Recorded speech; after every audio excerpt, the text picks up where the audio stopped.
good day. Thank you all for coming. It's a great pleasure to welcome you to what is an opening session to a new series of talks and debates in the ONA, sessions on territory, urbanism beyond neoliberalism. This is a collaboration between two teams, two chairs, Professorship Marc Angélil and my team Architecture of Territory, and we intend at the moment to extend this, let's say, collaborative project over several semesters, 2 years or longer. The series has a specific format. As you can see, every semester we will host 5 events, only 5, but hopefully really interesting and strong ones, with 5 invited speakers and 5 respondents that will engage in a public debate with the audience. All of the invited guests are among the most critical, interesting voices, not only in the world of architecture, but also politics, philosophy, science, and so on. And we handpicked them, I believe. We invited them because we think that these are the people who can bring the most indispensable and eye-opening insights on this topic. So, why did we choose neoliberalism and why urbanism beyond neoliberalism? Well, to say a few words about this, clearly neoliberalism, as most of you know, has been the mainstream form of politics, and some will say ideology, that has dominated the political scene in large parts of the world and since the late 70s or 1980s. And it has consisted in the withdrawal of state institutions from decision-making in the widest variety of ways, in the favor of so-called market forces, such as the laissez-faire or the hands-off approach. Neoliberal position argues that, left to its own devices, market will tend to produce more innovative, more efficient results compared with regular social democratic decision-making processes, such as those that used to be tied to state institutions. So what interests us especially in this talk series is how has neoliberalism affected the role of architects, how it has shaped the urban built space, and of course, what should happen next. If we look back long enough, we see that the architect of the 1970s or 1980s in Europe, for example, was mainly a civil servant with the task to contribute to the state, to the society, and the public good. Today, the architect is positioned completely differently in many different ways, but I would say without a clear social or public role, and he or she is much more reliant on the private agency than before.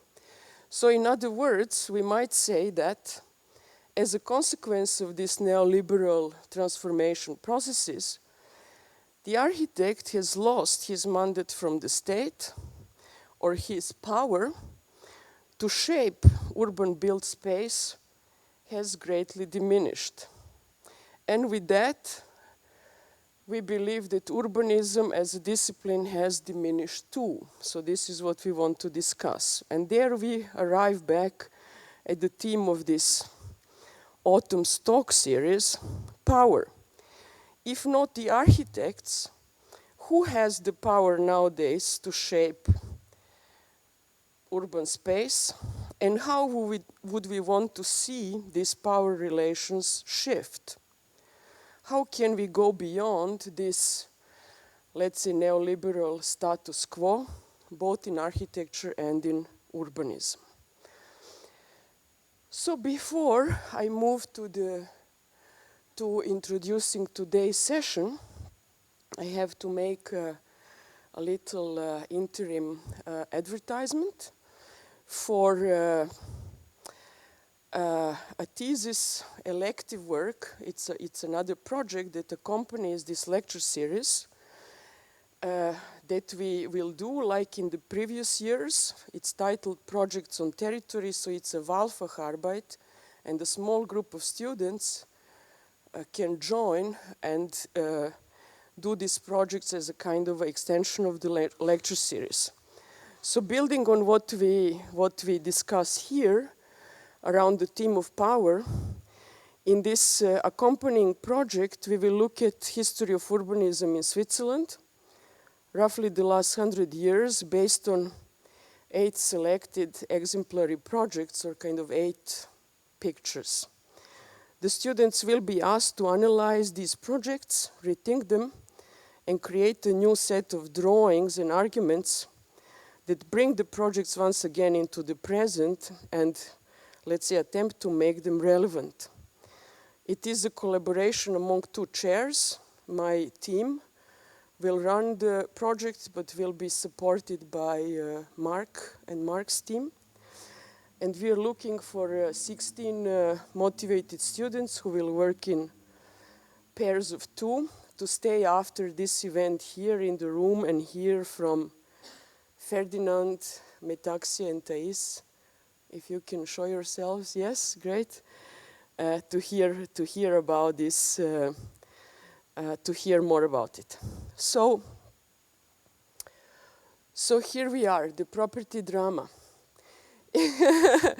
It's a great pleasure and an honor to welcome Arno Brandlhuber and Christopher Roth, who will screen exclusively for us their latest film titled The Property Drama. As I heard, the film was just screened a few days ago at the Chicago Biennial. And we will hear, but it might be that we have a European premiere, which would be fantastic. So we start with the film, and then we open to the debate with the authors and invited respondents. And in that we also have an honor and the pleasure to welcome Patrik Schumacher, thank you for coming, and Alex Lehnerer.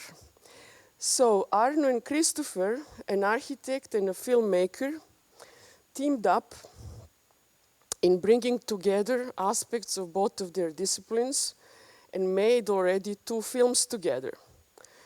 Christopher is an artist and film director who informed me that his practice can be described as a proactive intellectual scholarship, combining the factual and the fictitious with both analytical and poetic qualities. Arno Brandlhuber, whom you know well, he is famous and notorious and brilliant, the new professor at the department. Welcome, Arno. Runs a well-known building practice, including whose projects include the Haus Brunnenstrasse and Antivilla. But he is also researching the spatial production in different contexts around the notion of legislation, and this will be in focus of today's discussion. And then Alex, I would say, again, no need to introduce, a friend and colleague with, well, let me say the most popular studio at ETH, which is maybe the most recent greatest achievement. And I think in this discussion also relates closely to Arno with the position that laws, regulations, and rules present an opportunity for architects to shape urban space in the city, right? Under these conditions that we talk about. And then Patrik, thank you so much for making the time to be here. Patrik, as you all know, is the principal of architectural practice, Zaha Hadid Architects. He made a tremendous theoretical and practical foundational contribution to the field of parametric design. But Patrik is also one of the strongest and most controversial voices, or has been, arguing for the kind of opportunities of an ongoing neoliberal deregulation. There was a recent, let's say, provocative title in The Guardian, quoting Patrik, that says, "Scrap art schools, privatize cities, and bin social housing." So we look very much forward to these opposing views and the discussions that will ensue after the film. So let me just read a few lines about the film. The property drama, as stated by Arno and Christopher. We widen, deepen, and raise the question: who owns the ground and why?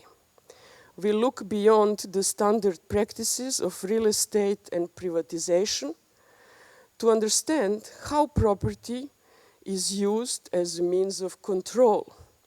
How does property legislation determine the world we live in, and is it possible to still serve the public good? So, looking forward.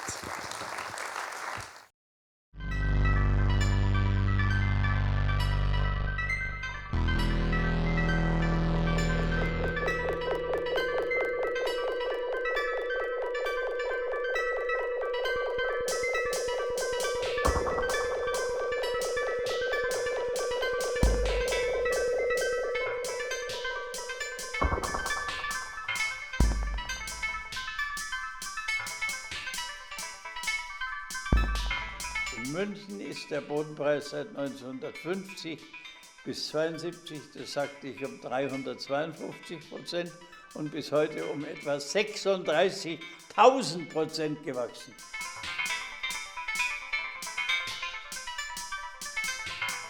The land belongs to everybody. You know?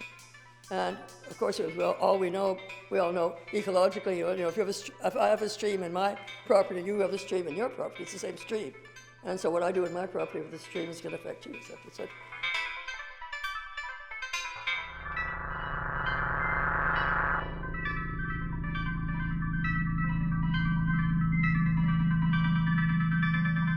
An architecture of good intention does not solve anything.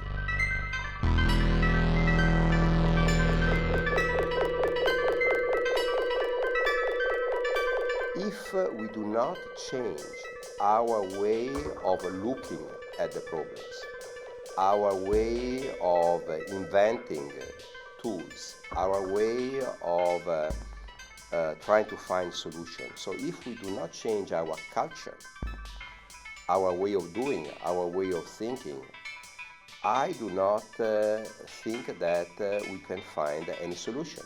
To approach the problem of social injustice, reproducing model of housing that are model of housing of 50 years ago makes no sense. Not to rethink what does it mean today living.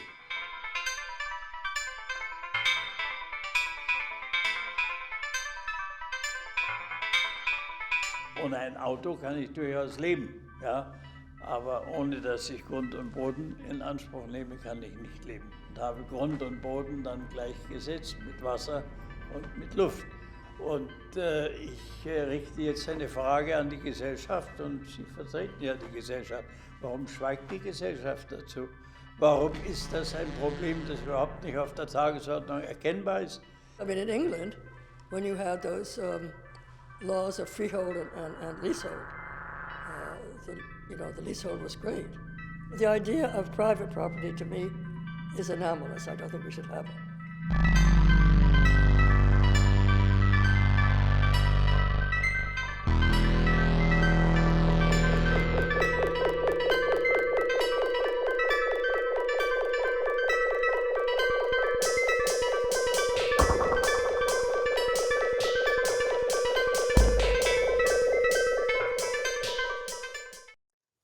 To give perhaps one round of comments, just a short statement that you would like to bring as your main message from the film, right? My question after watching this is, in a way summarized by these two bearded, friendly people in the end. It's, you know, it's basically, is it possible, right? I mean, can we dream this a kind of a better system of individualism, of kind of incentivized individualism that will lead to better results, right? Is this realistic, or do we need a kind of a larger societal structure? So therefore,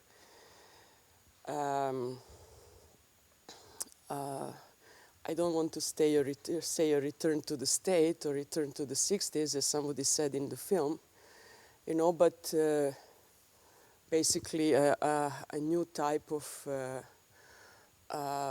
collective or social thinking, you know, that can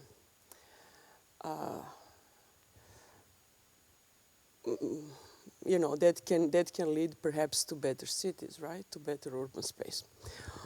Okay, may I ask you, Arno, do you approve if I start with Patrik? I mean, you want just a small statement. Maybe I just want to encourage to think about not so much what you would find intuitively just, or in terms of, don't think in terms of justice, but think in terms of freedom and prosperity.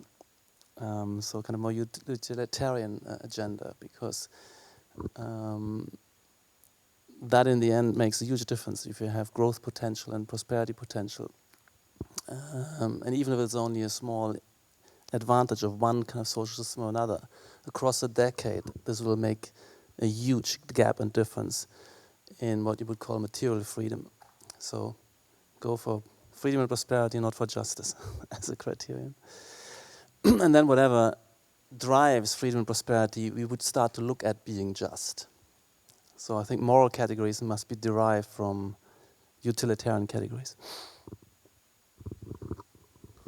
Myself. Well, we had elections yesterday in Germany, and the Liberal Party made it up to 10% from nowhere, let's say, and the Social Democrats lost heavily. What does that mean? If Hans-Jochen Vogel, you saw in here, he always wanted to bring this argument, this question of that land ownership should be state-wise, and he never made it really to campaign with it, because the Social Democrats always were fearing the argument, oh, he wants to take property away from us. So I have, sorry to follow your agenda, at least what's about private property, I see no way that we will have any chance to gain the territory back. Can I answer this? Very, very quickly. Because I think the problem here is, you think of it in terms of ownership as an abstract claim, and we have it back and we feel good about it. The whole question for me is the utilization, the allocation of the various land parcels and aspects to various uses. So with ownership comes the burden of planning, of allocating, and therefore developing a blueprint and anticipating a very, very complex future. And that's where I think there's a complexity and knowledge barrier, where the market process has its advantages again. And so you can feel good about it, we own it, but then what are we doing with it? And there we have no process which has credibility. Which clearly means if you are owner, you have these nice problems of what to do with what you own. If you are no owner, you don't have any problems, because anyhow you are fucked. You cannot even think about what could you do. So all that you will design is only for owners. So all the ones who are no owners are excluded from your agenda. Just to be clear, invite you to their premises. And they created these premises running a risk of, maybe failing to entice you. Well, I think it's a little bit reductive to reduce the whole problem to ownership, because it's always the question not only what you own but what you're able to use. So there's a difference between ownership and usage, and a lot of things I do not own personally, I can still use. Yeah, and so I think there is like to make the whole problem about ownership is not really right. I like the film quite a bit, although I have to say it's a kind of a perpetual drama is unfolding with this movie, which is an endless question about like my right to land. Yeah, and then architecture comes into play, because architecture makes land out of ground. Yeah, it's a house is a claim stack to land, and I think it also is based, like there's two radical positions presented in this movie. I think both are a little bit naive, because so the first one that condemns private property is weird, because of course our whole society, all of our cities are based on private property. Yeah, everything, like our cities are built by over 90% by private investment. So this is not a kind of thing we might want, but it's reality. On the other hand, like those who say we don't need to own land, we can, or those who own the land are right. They are the ones to bring forward economy, society, and so forth. Is equally a little bit problematic, because there's this saying of I don't know, Schiller or Goethe, he says like jeder kehrt vor seiner Tür und sauber ist das Stadtquartier. Yeah, this is a kind of proposition. If you accept this and if you believe in it, it's nice, it's fine, but I don't think reality is like that.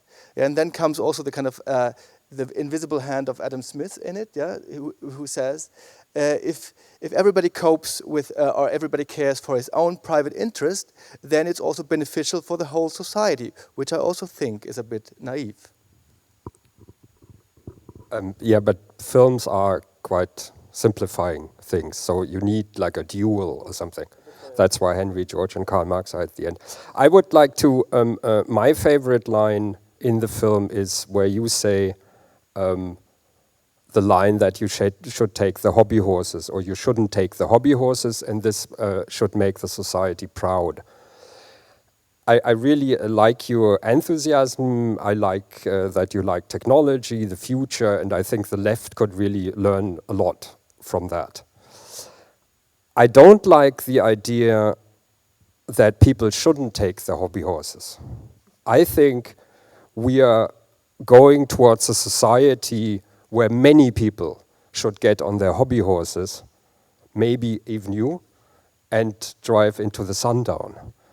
Because there is no work anymore, there is no, and this whole discussion about capitalism and profit and loss and everything, this is a pre-2008 discussion, because everybody said, oh, if the rich get richer, there's a trickle-down economy. Nothing trickled down. The rich get richer and the poor get poorer. So I think I like the way you talk, but I think you're wrong. Okay. Well, first of all, thank you for the movie. It was really enjoyable. Though I thought that Legislating Architecture, your first movie, went more in depth.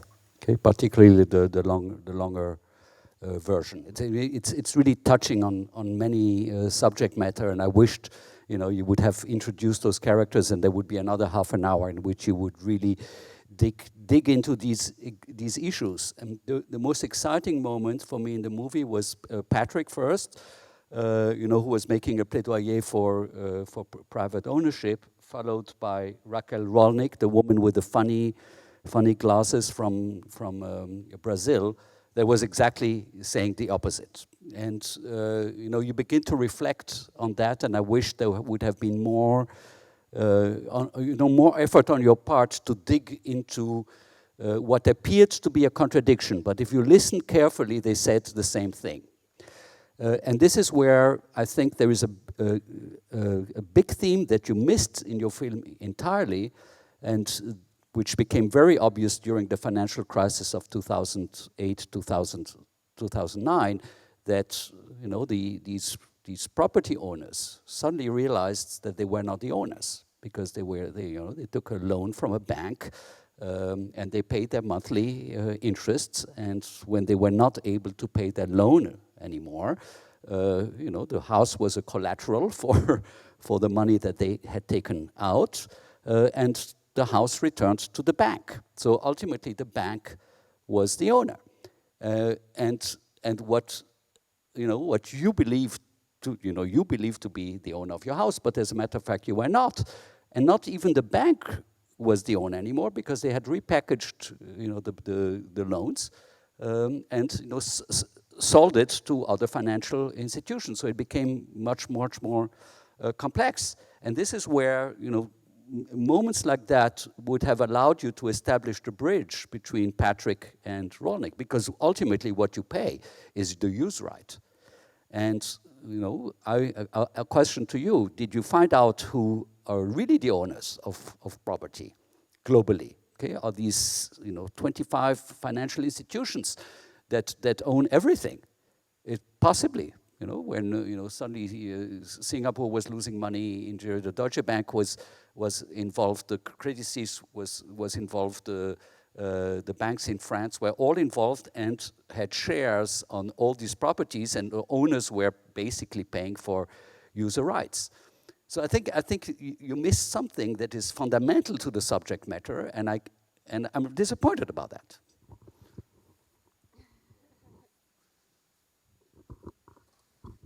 So sorry for you.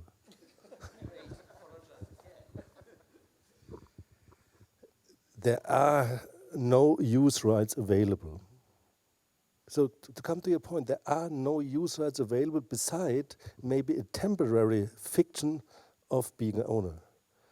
So all the concept that could bridge it for the moment, you called it use rights, I don't see any. Maybe Stockholm is an example, because Stockholm is a city that owns like 85% of the ground, and they give use rights to the one who's using the ground. So the investor is owning the building he's constructing, but the ground always remains in the hands of the commune, of the municipality. So that would be one model, and maybe the only model I know beside a kind of Yugoslavian model with a third property form, which is even already history. So tell me examples about use rights. If you said, well, you might be invited by the happy owners to share their property. Well, you might be. So do you have any examples of use rights? Practical ones? Yeah, you would, whatever. If you are not an owner, where are use rights, like practically installed use rights? Yeah, I mean, it was mentioned in the film, this kind of plaza bonus thing in New York. It's privately owned space which is supposed to be publicly used. Yeah, like most of the plazas in New York are in private ownership. So, but they make the magnitude of all the public spaces in Midtown Manhattan, and they are not publicly used. I would say that's a very good example for use rights. For you guys, if you are in New York, you are allowed to enter private property. Yes. Of course, you have to leave it at 10 p.m. You have to leave that space. Yeah. So, no, but I think it's what I find interesting is, what I also find interesting is to see the two movies you did together somehow, because the kind of legislation you talked about in the first movie and now the property, I think it's deeply linked, because like by this legislation you are able to exert power on this private property. You can regulate that, and you can potentially also capture private investment for public pleasures with these kind of legislations. And I think that's interesting. So that blurs already the kind of idea of I can do whatever I want on my private property and nobody can get onto it. So I think there's also moments in the history of urban regulation and steering where this kind of line between this is mine and this is not mine is blurred. And I think that is very interesting. So that also kills the kind of digital division between mine and yours. What I mean by what I would call usage is when you step into a pub and you have a beer and you linger there for a day, or you go to the cinema, or you go to the city and you go into a hotel, or you book an Airbnb. Then you're using the city and facilities which have been put up by somebody who had a foresight and had made himself the problem due diligence of worrying about whether this will be picked up and will be found useful, and you pay the equivalent. And I mean, that's the way this thrives. And I wouldn't trust a bureaucrat, a bunch of bureaucrats, to kind of plan this out and allocate all this, and then assume that everything falls into place. And that's the critical problem, first of all, not who owns and who has kind of a legal right. And I think on top of this, I've been pleading for private property in the allocation of land resource and investment to generate the facilities which all make us thrive and to innovate those facilities. I'm not so much in favor of something which you also feel, I'm not against it, but privately owned residences. Because I don't think the market, there's a huge oversupply of this because the market isn't allowed to function properly. Because there's an enormous political push of people to encourage them to, and subsidizing owning property. And there's a number of other reasons to do with messing around with the money supply, which pushes people into real estate ownership as a personal saving vehicles, which immobilizes them and makes them paranoid and lets them become NIMBYists in the political process. But we should think of is primarily as the kind of examples is facilities and who establishes them and by what measure should some facilities proliferate or be curbed? Is it some bureaucrats, or is it just usage which reinforces a facility and rewards those who've put that up to do more? That's the way I look at it, and there's no much moral connotations in this discourse.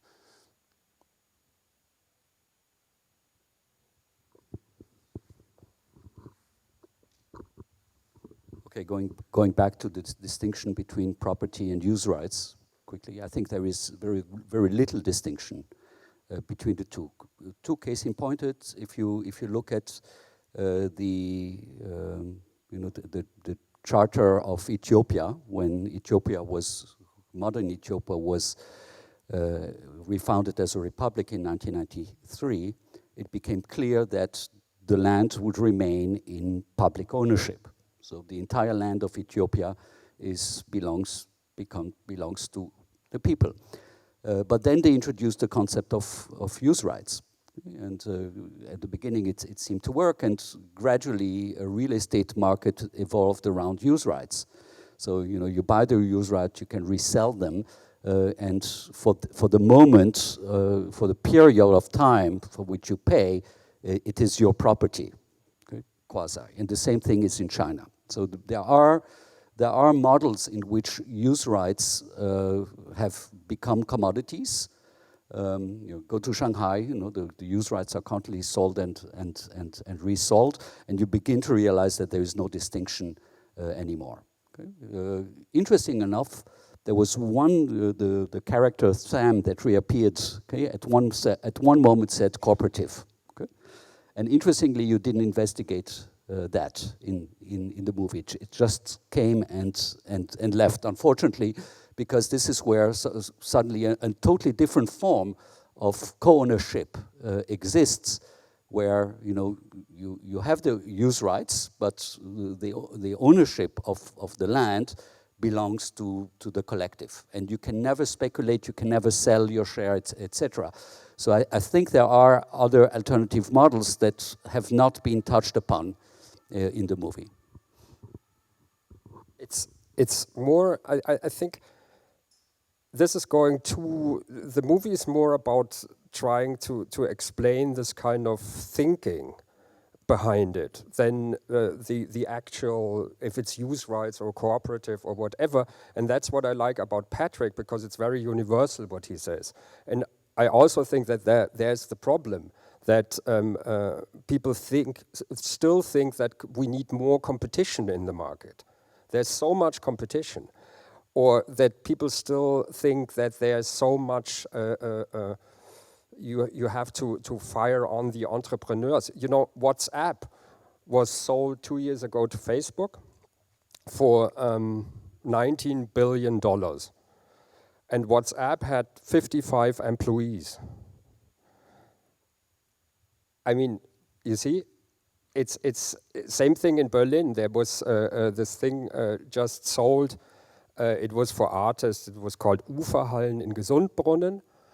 And then the city tried to buy it for the artists. They couldn't because there was this investment guys buying it. And they were Rocket Internet.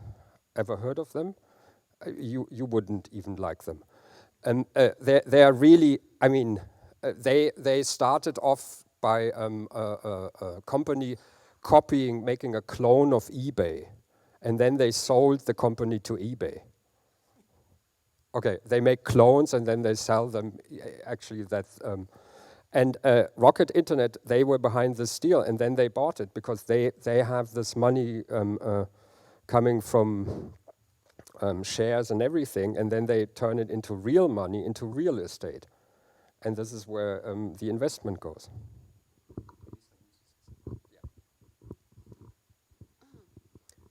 Well, so I'd like to ask a question.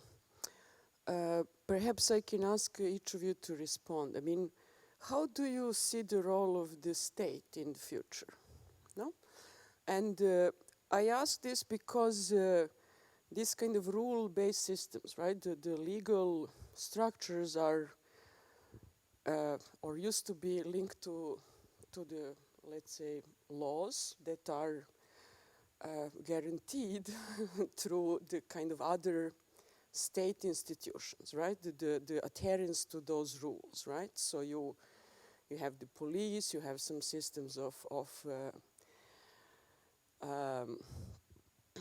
repercussions if laws are not followed, etc., etc. And you know, similar is obviously with the role of media and the freedom of the you know, press and other platforms and so on. So how to ensure that such rule-based systems, which I agree in a certain kind of idealistic, I believe that perhaps position of Patrik on this is rather idealistic, right? We can imagine much better systems of rules that would incentivize processes in a certain direction, that would be dynamic, that would be beneficial, etc., that would lead to some results that we ultimately would appreciate. But unfortunately, it seems that today we are very weak on the kind of implementation of such systems, right? So, for instance, Marc was asking, you know, how comes, you know, people who were nominally property owners suddenly were not after the financial crisis, and ultimately, who is the owner? You know, I come from a country that is profoundly interesting example when it comes to the kind of collapse of rule systems, right? So in a way, consolidation of some other type of informal networks based on, I don't know, corruption, you name it, you know, the kind of a shady dealings, that's where everything becomes possible. And you know, there are now, I mean, global affairs like the Panama Papers and so on that show that, you know, that give many people legitimacy to say, look, I mean, the entire system is rigged in a major way, right? I mean, behind every rule, there are 10 others that make possible all kind of loopholes. I mean, I've seen recently interesting illustrations. So somebody did that I was quite astonished by, that the total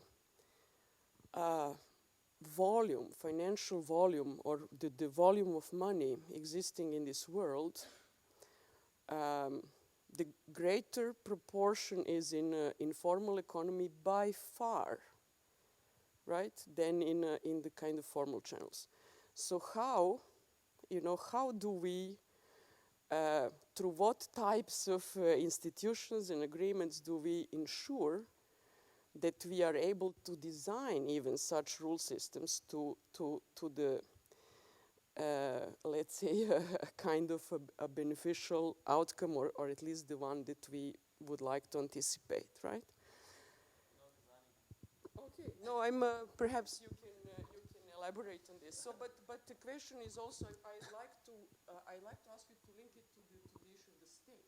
Exactly, it's because I'm come to reject the state, or would like to see a rollback and withering away of the state, and I'm kind of agreeing with Marx on this thesis.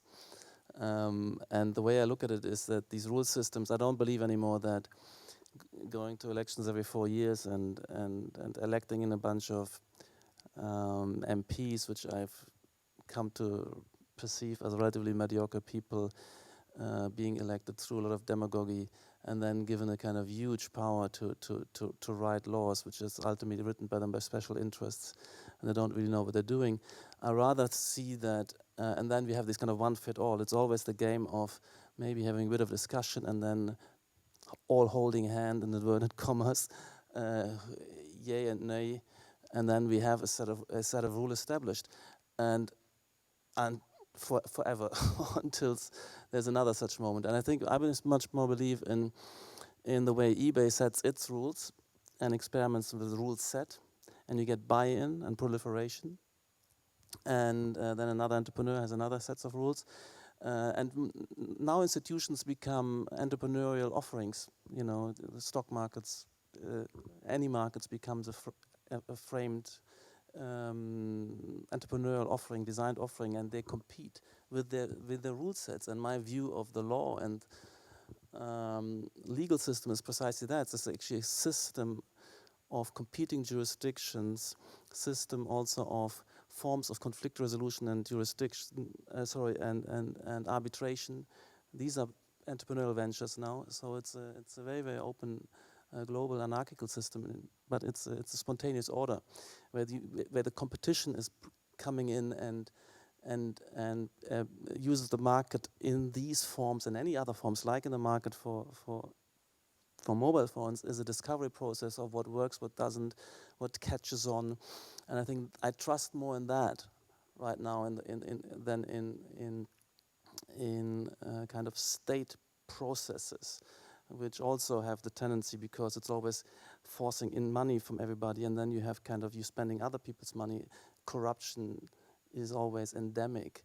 And I just want to add to this thing, in terms of the neoliberal city, for me it's not radical enough in terms of its privatization, in terms of its degrees of freedom for entrepreneurs. There isn't much competition, to be honest. I know the planning of the 50s and 60s, that urbanism where you literally have a state planned rollout of a new town, was a very different era. It was a mass mechanical reproduction, Fordism, where it was about electrification, putting the roads in, putting flowing water in, putting the TV channel on, and then having 5 types of industrial foods, and a 9-to-5 commute world. It was great for what it delivered, but now we are much more sophisticated and demanding lives and expectations of what we want in the world, and that can no longer be delivered by that process. So when I'm suffering, I think, and we in London suffer from, is that there isn't any much competition. So the bureaucrats no longer planning the cities, but they're putting rules and regulations up. They're putting land use, fixing land use rules, and then the entrepreneurs have to work in these very, very small constraints.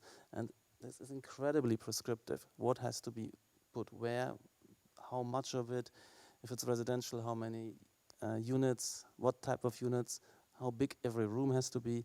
There's very little competition in terms of us as architects and the entrepreneur to actually think about what a site, what synergy potential it has, what kind of mix of programs and offerings should be there, and how they should be differentiated, and what size and character they should have.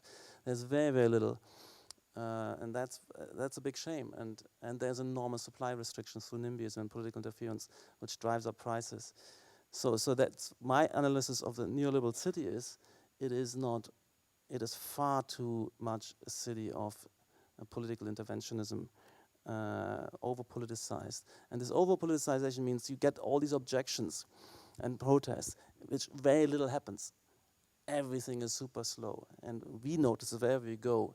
The instinct of people is often to it's not really what concerns them. What is somebody doing around the corner?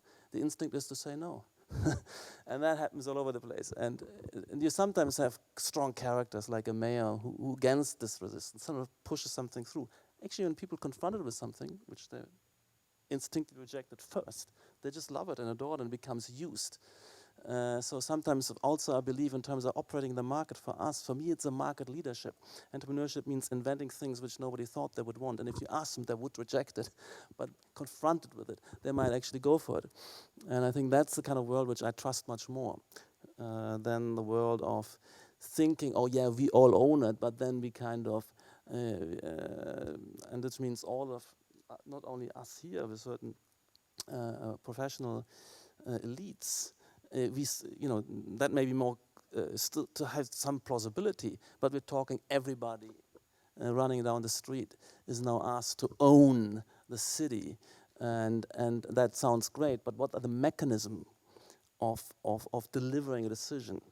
I don't trust these decisions, and the mechanisms, if you look at them closely, they are very, very problematic indeed, and we shouldn't trust them. Maybe to ask more in depth, because Milica asked whether there's now a guaranteeing frame by national states. You would argue this is taken over by, let's say, by statutes or like eBay, if it's a good or bad seller or whatever. So that if we think that further, maybe you can explain it further. So national states, either it's democratic or oligarch or whatever states, they will disappear. And yeah, but maybe but that was a question. And the guaranteeing force would be the market force in the relation between the one who's consuming and the one who's making an offer.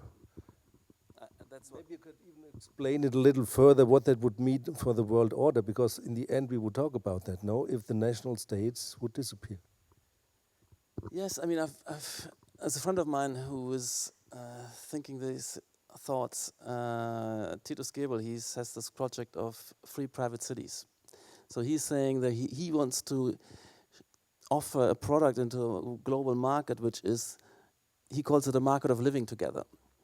And he wants to, for the first time, make a true social contract, where you actually, with an entity which offers rules of living together, working.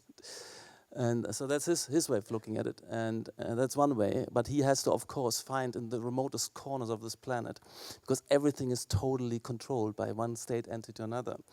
And it's very, very difficult. And there's this project Liberland, I'm not sure if you heard about it, some kind of terra nulla somebody found, a friend of mine with Milica. He was, Titus was looking at this, but there's Honduras, who's some fluke of intellectual currencies.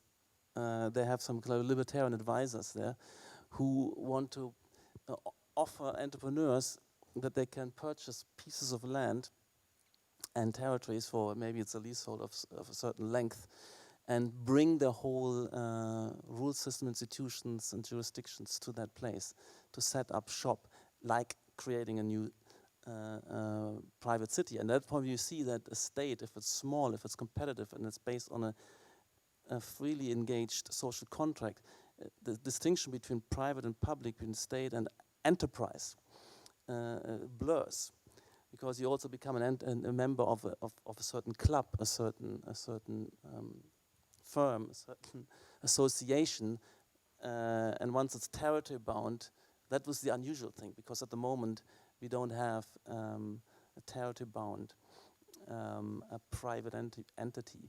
What would it make private is that you would be totally free choice, and you have a proper contract with guarantees like in any other contract, and these cities would also be, and the surrounding state which offering that territory is signing up to international arbitration processes and so on, and these are also freely chosen. If you make contact with the business around the world, you choose which jurisdictions you pick.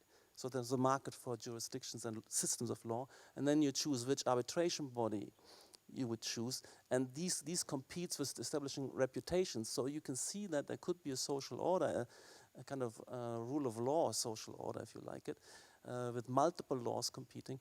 That's the vision which I find stimulating, fascinating, but the world is already in many aspects like that. And I want to do these kind of things become explicit and become more, taking over more parts of our lives. Sorry. I think there's nothing worse than competing regulations, because then you don't know which one to comply to. And I have a slightly different. Yeah, that's exactly the problem, I think. And I think we would lose a lot of potential, we would lose a public good if we would sacrifice public regulation. I would like to get back to the property issue. I mean, I have not national states, but a small example. I've seen cases where people killed each other over the height of the property hedge. Yeah. In the States, they shot each other, yeah, because the hedge of the neighbor was too high. And how do you cope with this? I think it only stopped these kind of quarrels, these kind of extreme fights over property. That it stopped as soon as the municipality said, okay, the hedge has to be only 1 meter high, yeah, and then everybody was fine with it. If we don't have that, I think it's getting really, really complicated, and especially if I have my rule set and you have yours.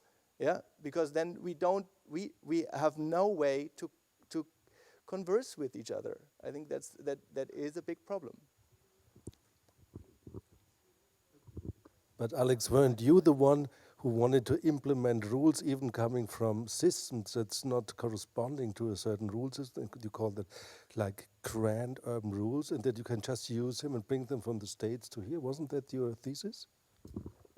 Yes, it is. But I think there has to be a kind of mutual agreement on them. Yeah, I think there has to be a kind of agreement they are public, so everybody has to adhere to them. And I think I agree that it shouldn't be more. Yeah, but I think there should be an open discussion, and I think that's one of the big contributions your movies do, because there's supposed to be a public debate about it. I heard a lot of architects in recent times who said, hey, the building looks weird, but I can't do anything about it. It's not my fault. Yeah, it's been the laws that shaped it like this, and that's weird. Yeah, that's a kind of enslaving yourself, yeah, to the system. I mean, for architecture, it's good that it could lose authority, so it's not my fault. That's an argument, of course, in many cases, but I think it's weird that we don't lead a kind of discourse about things that are kind of constraining what we do every day. And I think in that sense, your movie is of great value, and I like that quite a bit. I also like the power of the movie in promoting discourse. So this is what I appreciate about your effort. To go back to Melissa's question about the state, we need to be aware that the state has also transformed. I mean, we cannot talk about the state as something that is a priori given. So what we've experienced, in the last decades is that the state has appropriated all the mechanisms of the private sector.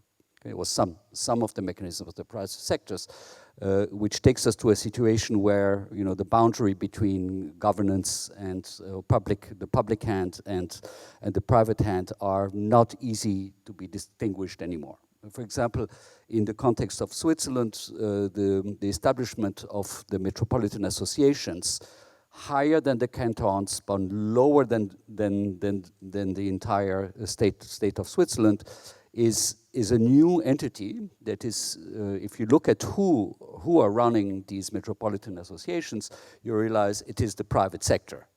So things have changed even in this country at an extremely drastic level, and it touches upon our disciplines as well, because it tells you what you need to build where, and so. Maybe the title of our seminar is wrong. It's not urbanism after neoliberalism. It's the state after neoliberalism. Where will the state go? If not, I mean, Patrik's utopia is very close, I think. Well, you said dystopia. Okay, let's open it to the public. Yeah, let's open it to the public.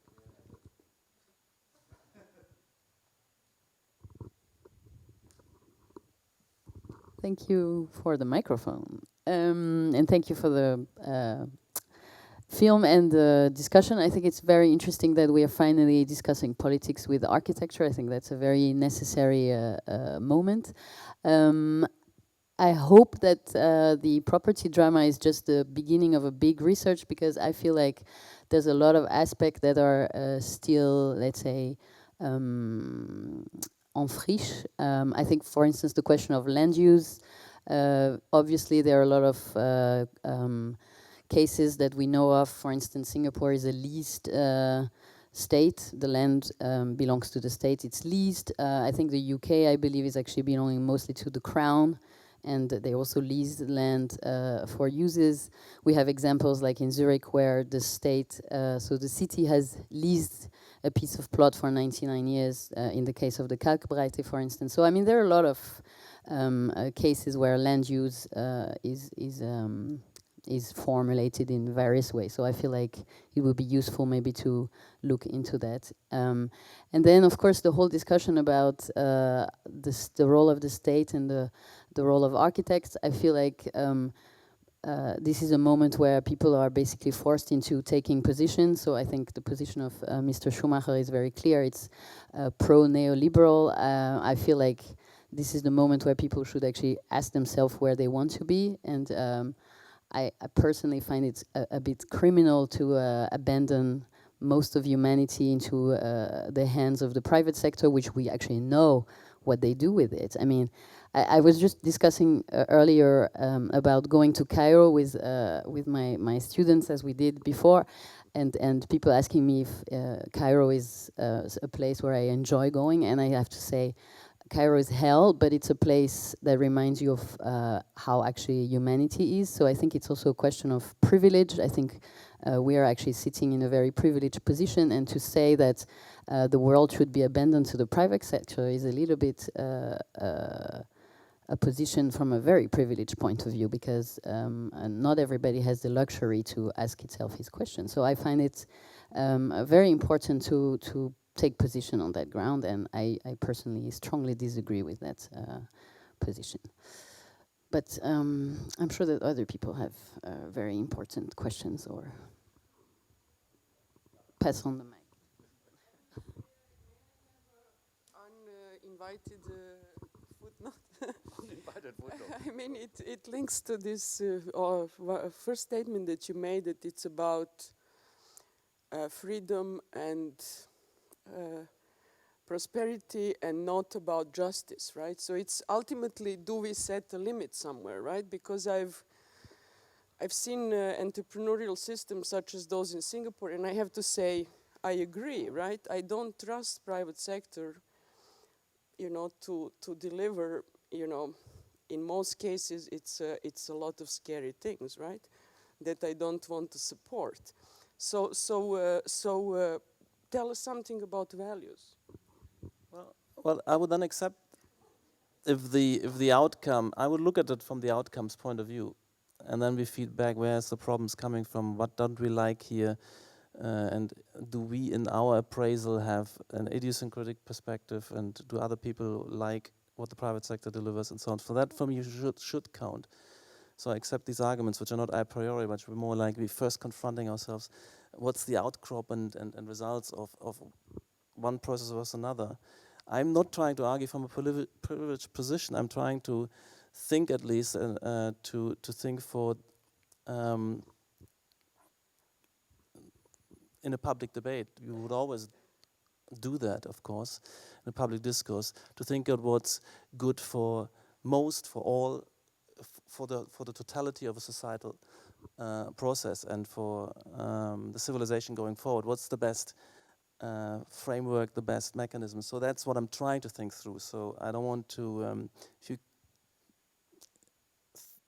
certainly in my own self-consciousness, that's what I'm always trying to do. And I thought answers would lie more on the left, and on the revolution of in kind of socialist terms, and I've come to believe that this is not viable, in particular very, very difficult in the contemporary world, where we have so much fluidity and dynamism, and if unleashed, a world of global communication, which is very difficult to channel into a simple kind of state-run collective process. So that for me, it's a knowledge and complexity problem, and no system is perfect. And I do accept that in the built environment you have certain externalities and collective action issues. But I also believe that the private sector can start to solve this. So you could, on the one hand, you have individualized, nearly chaotic agglomerations of small interventions where people discover something through a kind of trial and error in a mosaic style. At the same time, you have larger consolidations. You have private landowner pooling their resources, having landowner associations, or you have something like the great estate, like this lease system and the way London was developed. These were private planners. They looked at whole districts and looked at an overall value proposition where they curated the different leases with each other, and they all fall back after a while to redo this. When the leases started, it was 15 years, 20 years, 25 years, 30, 35 years, and that was a certain horizon within which can try and error and could things fall back. They then became 99 years, and now it's 990 years. Then there's no distinction anymore. In China, I think they have a 50 years, 75 years system, and I accept that. And this was a private system in England, and now the government has picked that up. But I think also this distinction between public and private is never an absolute. So, for instance, for me, a small country, and if you had many small countries competing with their various rules, and I want to come back to this, it's not a bad thing. So, for instance, if you incorporate your company, you can go with Wyoming, you can with Delaware, with any other system, and you can write your own rules of association to set up the corporation. I'm in the business right now to thinking through something like this. And I think you could have in different cities have different rule sets, different sites. They have house rules in this club versus that club, in this park versus this. And I think we don't need a one-fit-all. We don't need to hold hands and have some bunch of parliamentarians script the rules for the whole city. That's what I see. I see a kind of mosaic trial and error, and this might be private initiatives. I mean, these private might be cooperatives. There might be charities. I'm not thinking that this is. That's why I'm also implying this to all public, so-called public spaces. I mean public for the public, not publicly owned. Now they're publicly owned, the streets and squares, and I find them very sterile, and I find them very one-fit-all, and the same kind of rules for kind of a mean kind of voter family, very safe. But for some not safe enough, for others too safe, and too much police. And I find that very sterile and very wasteful of resources. And I would rather have a kind of mosaic of entrepreneurial flourish to curate and try out various ways of having these streets and spaces and gardens become public spaces for the multiple publics we are. We have not one public. But a political process which has to fit in the end, make one majority decision, constructs an abstract public, which I think is a figment of it's an abstract fiction which fits hardly anybody. So that's where I'm coming from, and meant to be very nothing to do with privilege, because we're all losing out when we are kind of freezing. The system as of now, where every 4 years you could have a little bit of a tinkering, and I don't know, a few decades to live. I'm getting terribly bored by this world, and nothing is moving, and I just want to invite us to take a little bit more risk of freedom, and yes, if things go bad, if things and you can prove to me that privatization is kind of creating terrible conditions. Then we can discuss again, but... Yeah, because it's a seminar, no? And what's your opinion? Because the only thing I really liked was you have to make a decision. You have to find your own point of where you would like to go. So we have on one hand, let's say, a market-driven model. Do you all agree? Do you want to go there? Or maybe you don't. So that's a seminar.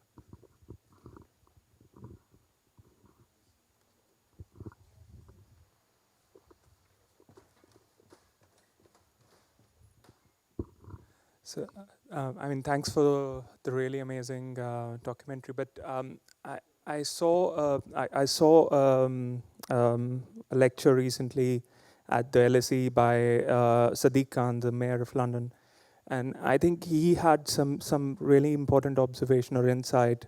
It was that the architect has lost power in the city because he actually stopped, or he or she actually stopped engaging with the city. He was pointing to the numbers that until the 1980s, almost 70% of architects who were coming out of architecture schools were actually working with the city.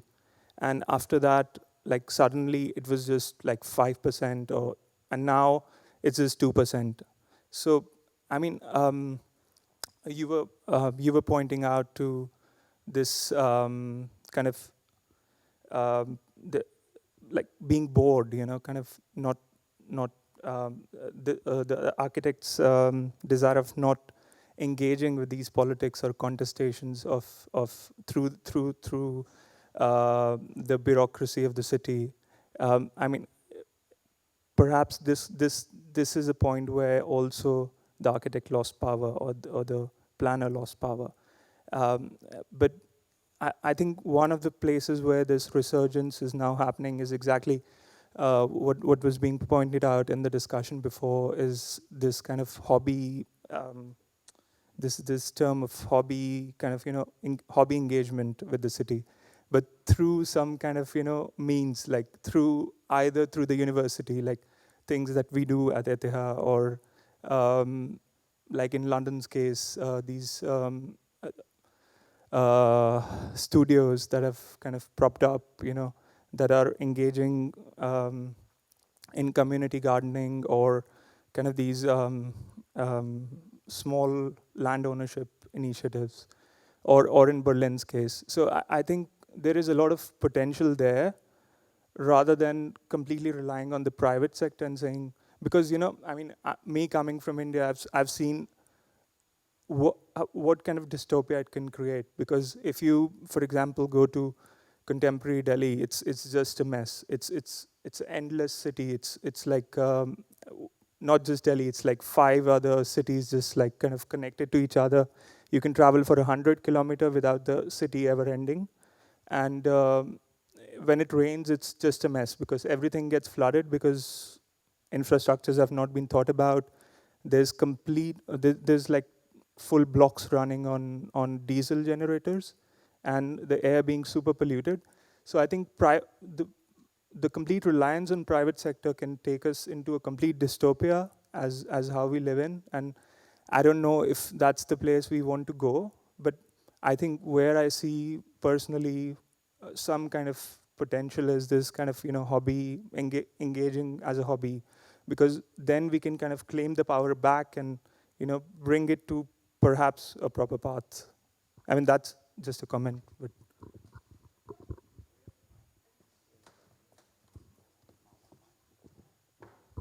yes, because you painted this kind of utopia of the private sector. Maybe there's another utopia where you have most of the people on hobby horses, and the rest does what they want to do. Because what the people always tell me is that if we don't have competition, they stop working, in a way. Would you stop working if there's no competition? You say everybody would stop working if there's no competition, but that's what you suggest with the hobby horses. Okay, let me finish the hobby horses. I think a world where many people sit on hobby horses is what we really want. And the people do what they always wanted to do. There will be science, there will be research, there will be architecture and everything, because people do what they want. And how do we get there? Because we accept full automation. We have robots, we tax robots, and we have collective goods. And sure, you need the state. If you don't have the state, what do you do with the police? What do you do with the army? Do you have private armies? Private police? Oh my God. Okay, I want to return to the case of Cairo quickly, because I was intrigued by Charlotte's intervention, and I assume you meant also the informal settlements that have emerged in Cairo that have also a certain beauty to them. Okay? I mean, it's not the ones of Sao Paulo and Rio, etc. It's a totally different type of regulated construction, and it's a place without the state. Okay, so if bracket the state entirely out of the equation, and somehow these communities were blossoming. Okay? Social networks were established, and I could hear what Patrik was saying and applied it to these informal settlements of Cairo, of which 60% of the population of Cairo live. So, but what happened is, with the total absence of the state, the informal settlements began to appropriate all the traits of neoliberalism. Okay? So now you have speculation at full power. They are building higher and higher, and what we at the beginning thought was a utopia turned into a dystopia.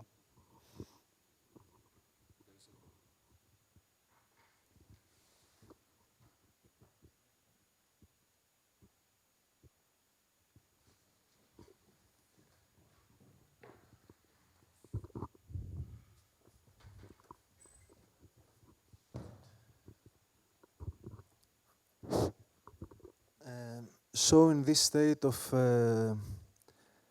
destructive neoliberalism, in which territory seems more likely to derive from the word terere, which means fear, than terra, which means earth, to what extent do our architectural possibilities reach regarding an architecture that separates itself from property and privatization?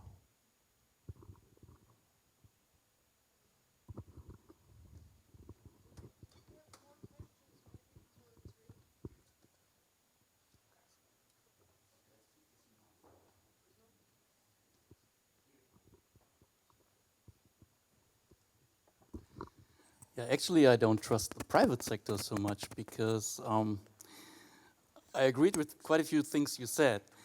As long as there's a strong state that keeps it fine-grained, because if you don't, then there's accumulation happening. And in the end, it ends up with what we see in Singapore or what we see in the 100 cities that they built between Mumbai and Delhi. That the city itself becomes a company, and it happens exactly that, what you don't want, that there's no competition, there's a super strict rule set, and nothing happens anymore.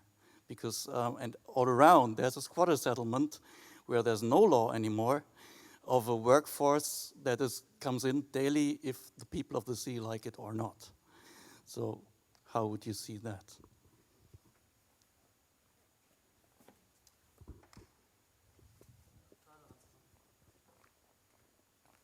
It's a tough one. One has to always compare the different development potentials and what was before and after, and relative to, for instance, these Indian cities, these private developments.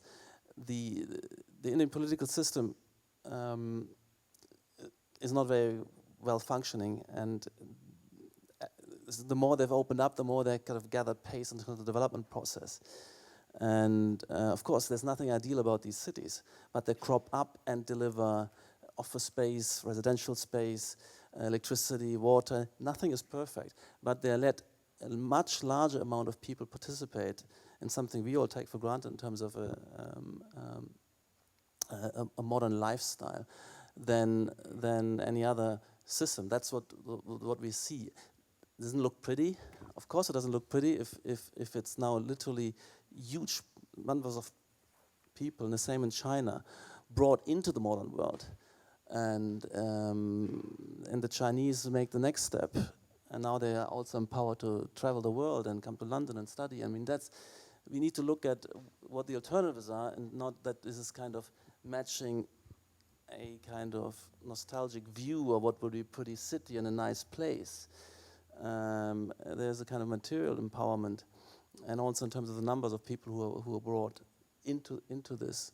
So I would say we need to always look at it in a comparative sense, And yeah, I think that's an important thing to keep in mind. And I'm not talking about an ideal scenario, but I think in terms of the hobby horse discussion and the problem of losing power, these kind of complain. Yes, of course, it's very convenient if you had some architects, very few. And this was in the 1940s, 50s, 60s, where there's one very small elite educated into this profession, were tying up with central government resources, which collecting from everybody, and then giving the architect onto silver plate the potential to draw up a whole city. Brasilia, Luis Costa and Oscar Niemeyer, or some, and then on a smaller scale, those who worked for the various state government, municipal architects, and they just could follow their hobby horse dreams. They just drew this stuff up. It was built, and yes, it was maybe better than the slums which they were replacing, but they soon became their own slums. And we're in a very different stage of development. We expect much more from product, from a process. So we can't dream that dream. Yes, we lost power. And what is hard one to swallow, and it took me a long time to realize this, what we have to give up, we no longer can dream up this Brasilia. It's a kind of dead letter and white elephant if we try this kind of thing. And so what's the strange thing where I have to realize, we have to somehow give over the global evolution of the metropolis to some kind of system dynamic, which nobody is designing, nobody has real control of. And every attempt to channel, intervene, is most probably doing more damage and constraining and making us poorer than letting it run and loose. So the experiment has been done. Some experiment has been done in India. You might find them scary, but I find relatively exciting by this possibility. So I've given up personally on, and that's a tough one, on this idea that that the overall process, result, and dynamic can be shaped consciously. So in this sense, of course, it's a tough one to give up on.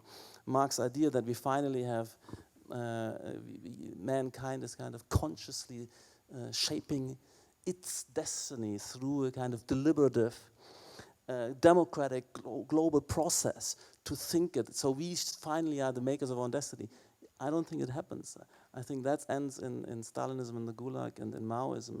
And I much rather trust the kind of Hayekian view that we have a kind of collective intelligence and information processing in something like the market process, which we accommodate. The political discourse is not disappearing, which we accompany by a lot of critical investigation, analyses, critiquing these tendencies, encouraging that tendencies, analyzing, comparing, and inspiring entrepreneurs to try something out. For instance, Bitcoin and the whole blockchain, all this world, the way it kind of influences whole monetary systems, contracting systems. This comes out of the kind of political economy theory which I've kind of been reading up. And this is the way I see it. Nobody can control the overall. So maybe as you brought up, Marc, and even Milica, you brought up the topic of power. So how would you respond now? Now you got it. It's a free market power campaign.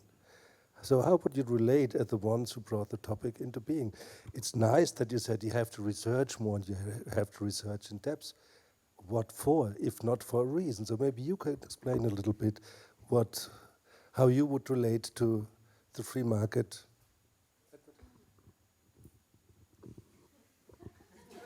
Well, I mean, I have to say, well, you know, I was born in a socialist country, right? And I have seen this kind of what you call a one-fit-all system, right? And Yugoslavia. And then I have seen, in a way, the collapse of that and the kind of transformation through, let's say, into a capitalist society, which is still in transition and so on. And I mean, one of the big realizations, not only for me but for many people you know, who have that background, and that's been a debate that was going on in the post-Yugoslav context, was to what extent that country was already liberal, right?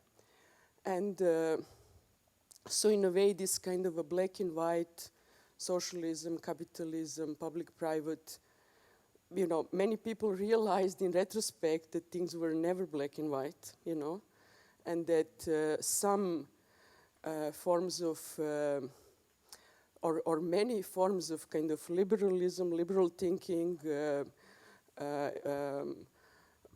I think you used the word private in a more open way, right? In a way that includes also the tradition of the collective, right, or the kind of social collective, right? So you know, all of those things were quite clearly put in perspective, and I think in a kind of retrospect, right? So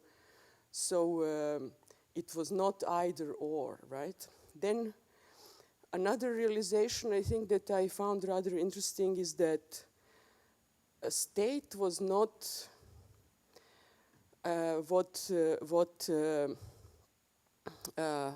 state was not part of that polarity, right? So in a way, it's not either state or some kind of a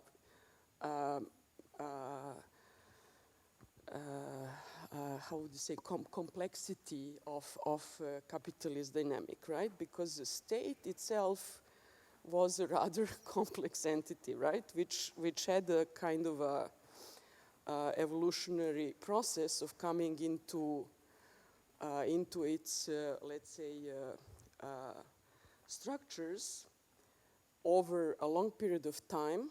And as a matter of fact, state is a kind of a co-evolving partner of a capitalist order, right? So we can look at it in that way, right? So it's a kind of a strange schizophrenia to declare, I believe, that state should be in a way completely, you know, there are many forms of state and they work in different ways, and some of them are you know, more liberal or more, you know, they have sort of various politics to them. And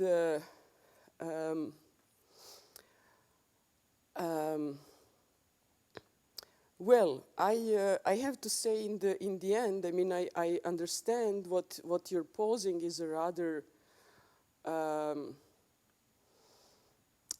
crucial question, you know, because it's a kind of a question of consciousness. It's a question of individual politics. How much can we participate? How much can we know? How much do we enter consciously? And I think, or where are the limits of the hands-off approach, right? I mean, this is a really crucial question, because it is ultimately the only boundary that you can see in this system, right? And I think for me, the answer is that I mean, we cannot, let's say, we cannot step away from the kind of individual consciousness, individual responsibility, and we try to build it into some kind of a social entities through a political process, democratic process. So let's say, my belief is that we, you know, we cannot believe you know, we cannot claim, or we cannot believe that market forces will lead automatically into a good outcome. We need democratic processes through which we decide to what kind of outcomes they do lead. And then we try to nudge them, right? We try to change them. We try to regulate them, right? So in a way, and I think this is where also the state comes in, right? So in a way, how do we organize a democratic life you know, the decision making in relation to the market forces.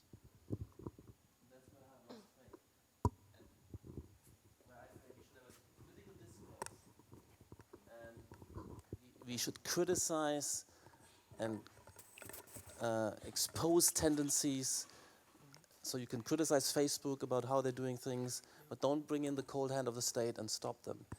Make a discourse, and let the competitor do a better product, and maybe the exposure of certain tendencies and disadvantages and problems, and the culture which certain rules allow to flourish will pull people away from this into another product. That's the way I trust much more. So I want political discourse, I want public discourse, I want public awareness and a spirit of civic engagement. But what I don't trust anymore, that we form majorities and then we come in with state action. For instance, now like Sadiq Khan suddenly withdrawing the license of Uber. I find he has no mandate to doing this. I think it's, if there's problems with Uber, there's others, there's been already many competitors on the way, and we discover what the pros and cons are, and we just abolishing choice. That's what I don't trust anymore. I don't trust that political process. We should look at the particulars of how this works. Namely that we're going to vote once every 4 years, and then we kind of do not much, and then we trust those clowns. Say. Okay. Yes. Maybe one question to Patrik. I think your position is quite clear and understandable. So I'm sitting here and listening about hobby horses quite a lot. So I'm just curious, is this point of view now a hobby horse, or does it relate also with your, let's say, main profession, like running one of the most successful, biggest companies for architecture?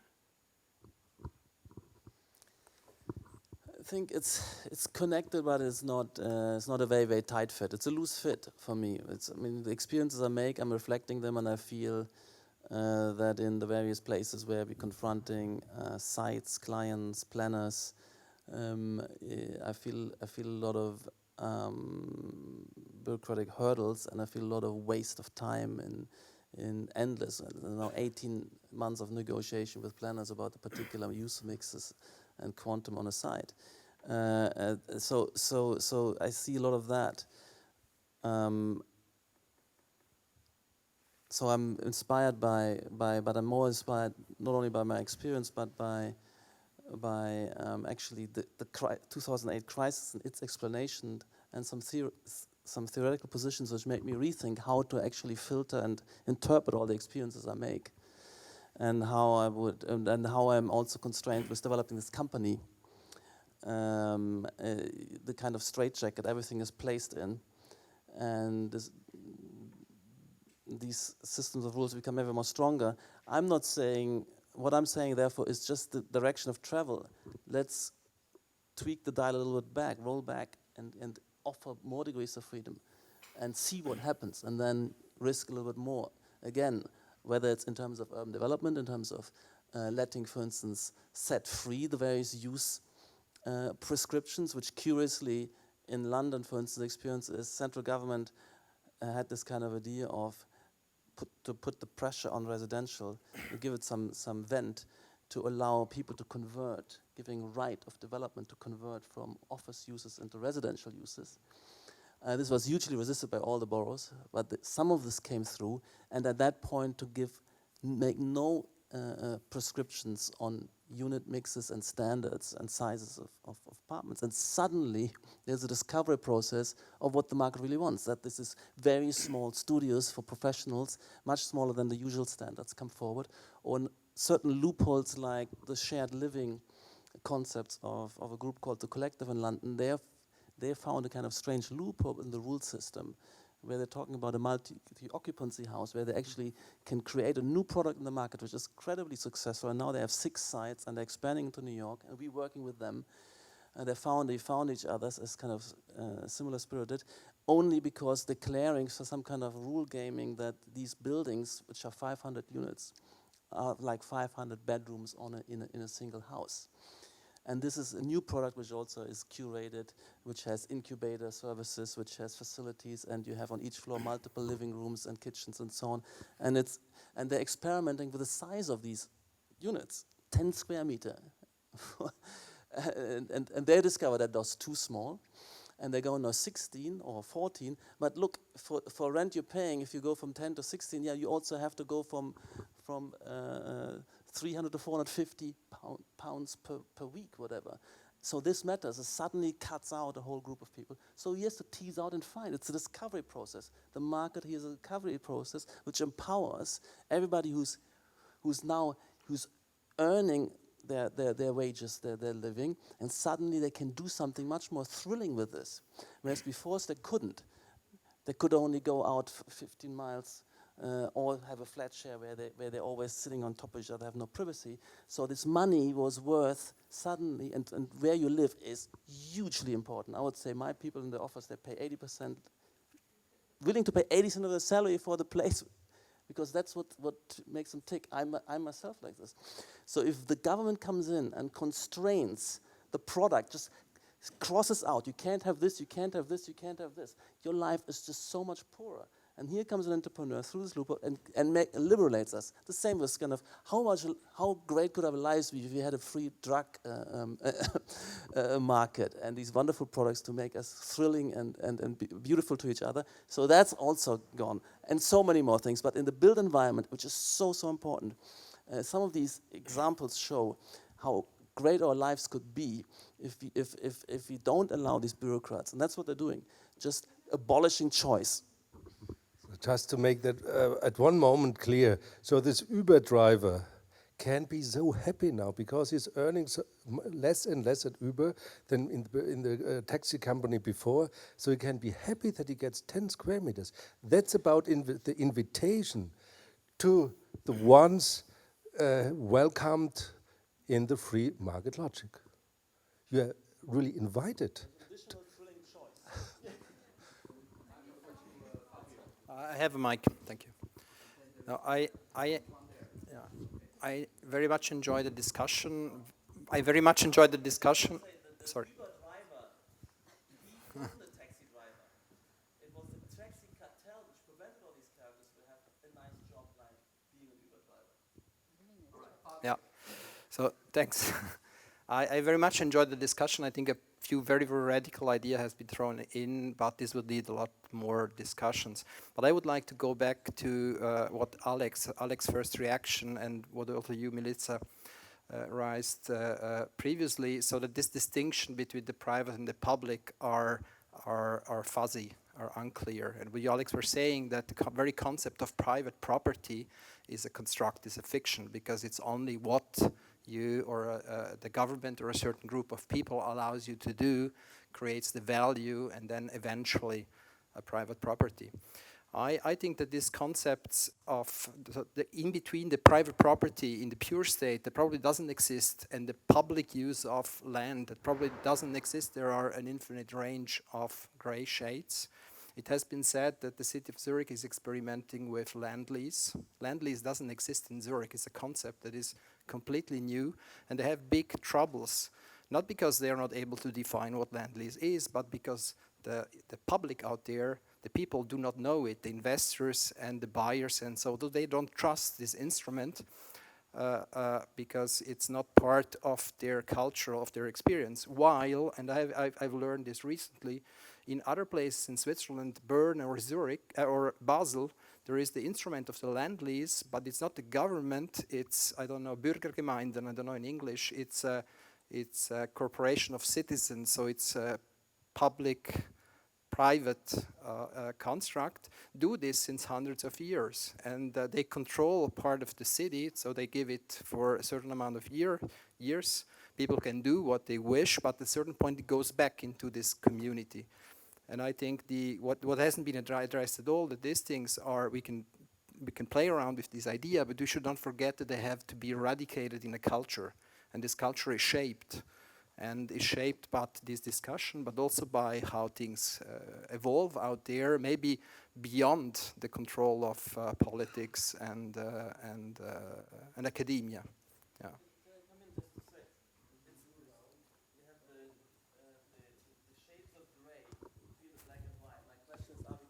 Steps more into the white, or are we going a few steps more into the black? So the question would be then, are we, for instance, allowing the state to kind of infringe on and stop Airbnb because they were meant to protect a certain group which they think is worth protecting arbitrarily, or are we allowing this to go a bit further and free up that Airbnb stuff, which has another clientele, which of course these politicians which want to protect clientele A, they by that moment punish and take away choice from clientele B. So that's the position.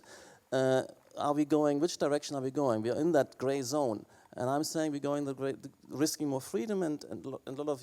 And I want to, for instance, ask you, what are you going? You want to go more, let the state come in more and make more of these restrictions. And how would you justify that? Yeah, I can. I think I as a certain extent, I agree with your position. I'm very interested as well. And in this topic, I'm interested in that you are saying, okay, let's not define what it is. Let's not define if it's public, if it's private. Let's talk about what we can do with it. But then I think so. Then in this up to here, I'm okay. But then my question is, what will be then the role of the state? Because for me, if we look at Facebook, that is allowing us to do a lot of things. But then at the same time, we claim that that their power is too much, that they are being influential in politics, for instance, now. That is a very hot topic. So I would say that we need to make politics out of it, we need to talk about it, but the state will be the only one matching Facebook to do something about it. So this is So then this is my question. So then, what's in this scenario? What's the role of the state? Okay, let's keep that question and get to the two more questions, and then we come down with a hammer.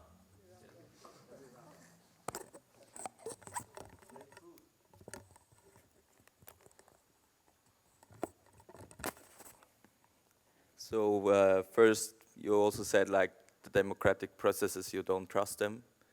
So we can also say in Switzerland that we don't vote just people, but also we make decisions directly. So there we have a very different tradition in that way. And for me, I can say that I live in a cooperative building, which I pay not so much. And a thing which wouldn't be possible if the people of Zürich hadn't voted for certain laws, that we have cooperative buildings. I think in the free market, there would be none, because the free market does not want such things, because I don't. I mean, it didn't exist before, and it had certain reasons for that. And I think I heard the discussions half a year before. There was a discussion, and you said like the greatest offer of public spaces in the US is McDonald's. Is that right? So that's a very sad world, I think, because it's not a public space, it's McDonald's, and it's a private space, and if I don't apply to the rules of McDonald's, I get outside, especially also if it's night or whatever. Well, I said it was the best, the most popular hangout place in a lot of American small towns. Hello? Can you hear me? Yes. So for Mr. Schumacher, I can see a certain parallelism between private sector, private buildings, and beautiful buildings. Because when something is private, it has to be beautiful. It has to sell. So how much experimentation and progress will there be in architecture if everything has to be beautiful? Earlier Yeah, I have my architecture is a kind of hobby horse for me. I'm going to the limit of bankruptcy all the time. But if I wouldn't have these limits imposed on me, I would just waste resources and be off the charts with my hobby horse. So what I see is the market process, the profit and loss signaling is the democratic element, is where the publics is actually coming in with some feedback finally. Whereas we as entrepreneurs, we want to self-realize, we have our dreams, we want to push this through. And I think that's the healthy, that's the democratic element in the system. Where I've myself and any other entrepreneur know we are kind of missionaries and visionaries and we want to make markets and offer people something we think they should want, and we could go all the way with this if there wasn't a profit and loss system. And we would also waste much more resources to do what I'm doing. I could easily put double the amount of people and longer and try everything 5 times. But remember, and that's the way the government institutions work actually. They would, for the same thing we do, they would at least consume 5 to 10 times the resources. Now we should also think about that. These efficiencies matter in the end. And you think about that 50% of all our GDP, or all of our efforts are usurped by government and then redistributed or allocated. And what you're really getting out of this? Not so much, and I think that's what we have to also reflect. So I feel that, the socializing, social synthesis comes through the market at me. Otherwise, I would just go off the charts. And if I can convince a politician, he would allow me to go off the charts because there's very little feedback. For 4 years, I could go off the charts with my dreams. I know it would be empowering, but I have some kind of self-reflection that in the end I will find it quite dangerous and problematic to be such empowered. So this is our last line. I would say efficiency in that field leads to a situation where most of you have either 6 square meters working for big entrepreneurs, or you make it self as an entrepreneur. If you don't make it as an entrepreneur in this model, you will end up with 6 square meters. And you can be happy that you got them. And then we can ask you, are you still an architect? We had the question, how can we involve as architects in this topic of ownership, of politics, of, yeah, we have to place ourselves to certain models. Otherwise, if you always stand out in such a convenient, especially in Switzerland, it's a very convenient model, I think you won't survive it. Maybe you are old enough like me, then you can do it. But if you're a young student now, you will end up with 6 square meters. And you will call yourself an architect in 6 square meters.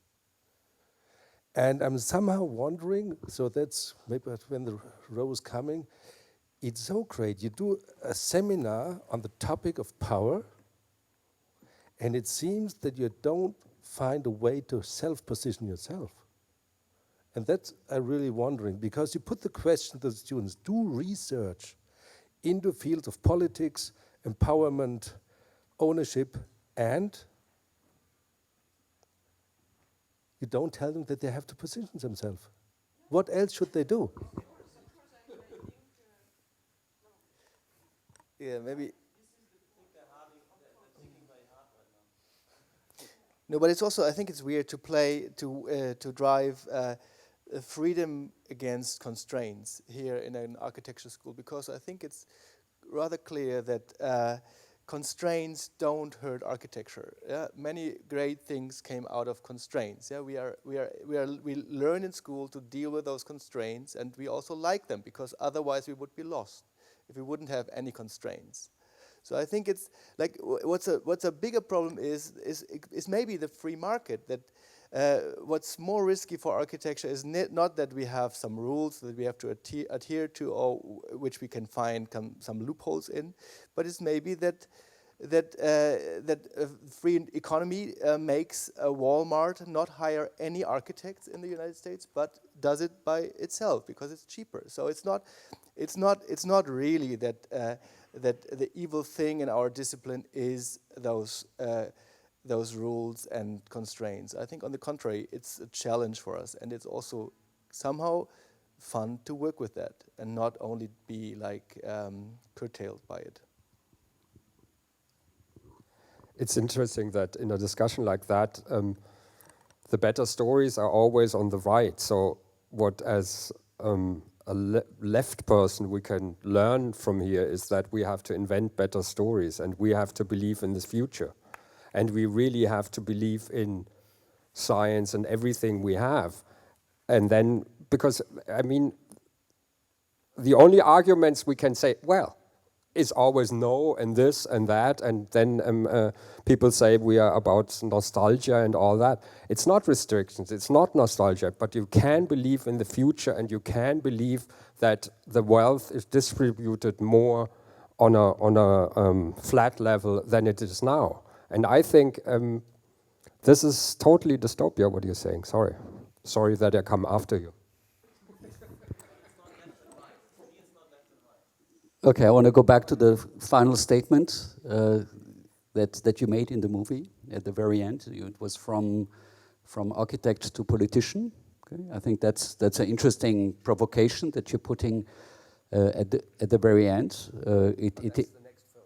I know, that's what I understood. It is the next film. This is a research that you're going to launch, but it's like the end of this one that establishes the beginning for the next one. And I wonder why from to, okay? Why this movement?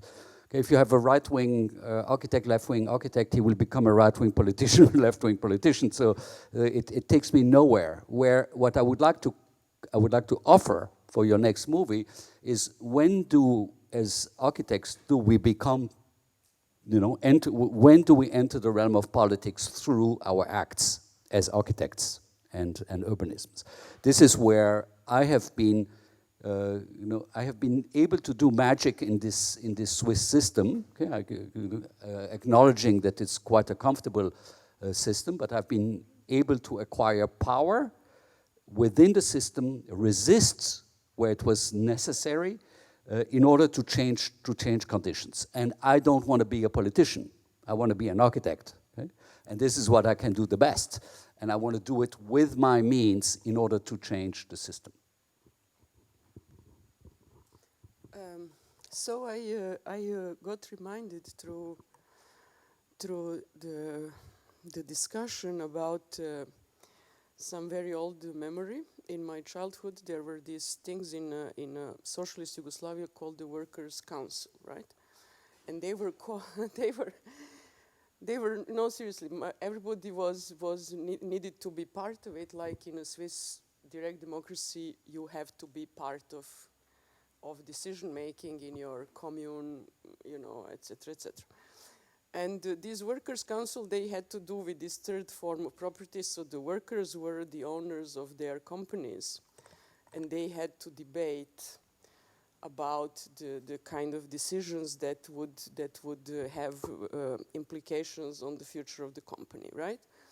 And that meant that my mother and father had some very long hours in the workers' council. They would come, oh man, I mean, all these discussions, it's unbelievable, it just takes ages, right? And the point is, I think democracy, I believe, is very hard work, right? And I think, on the one hand, you have attacked so heavily the state as a kind of a, top-down system where there is a kind of a state elite and they will make some rigid system of rules and there will be a kind of a herd or the public and they will just do some, they will follow, right? Or Facebook, there will be likes, etc., etc. There will be a kind of a digital fake democracy, right? Or you have now invented another proposal. There are entrepreneurs, they have ideas, they have divisions, and we should just subscribe and follow, right? And I have to say, none of these makes me happy, right? Paradoxically, I really believe in this workers' council. I think it's hard work, right? If we want to get somewhere, and we have to be part of it. So this is about power, right? It's not easy. Yeah, thanks a lot. I have to say something.